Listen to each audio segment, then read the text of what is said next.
As Kim Lee settled back in his chair, he continued reading from the manuscript.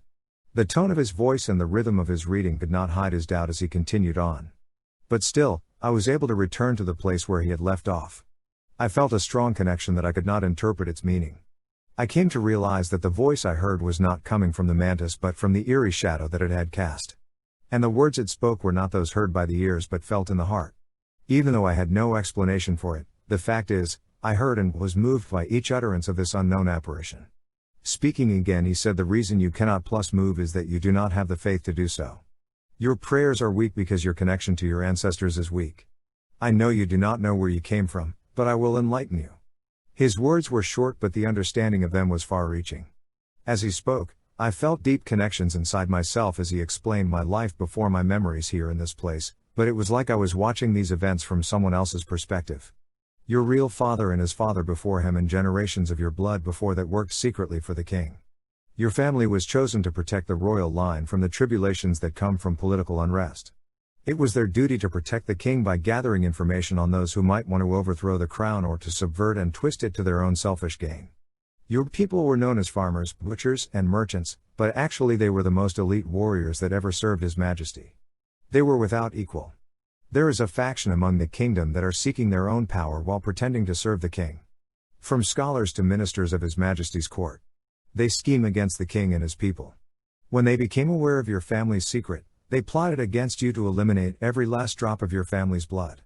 One night they sent out assassins to do away with your people in secrecy. By poisoning their food and by unexpected attacks, they began to eliminate your family members one by one.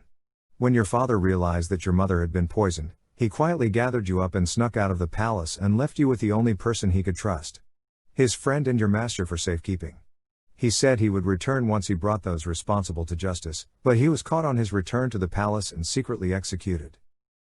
It was then that the shadow of the mantis made his offer. If you will not seek vengeance, only justice will restore your strength.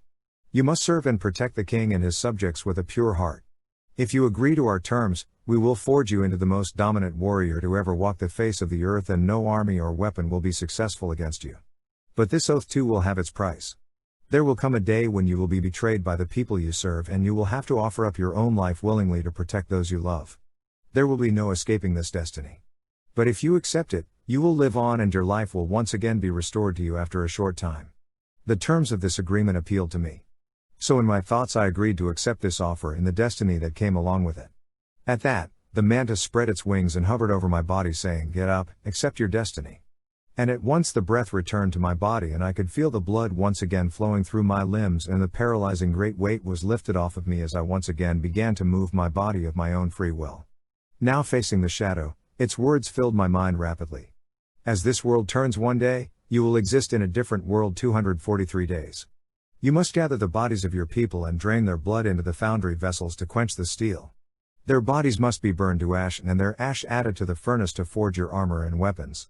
The lives they've lost will protect yours and give you the wisdom and knowledge to craft the finest armor and blades ever to be formed by the hand of man. As you swing the hammer to forge your armor, the movement will transform your body. It will make you become lean, and your flesh and your bones will become like iron.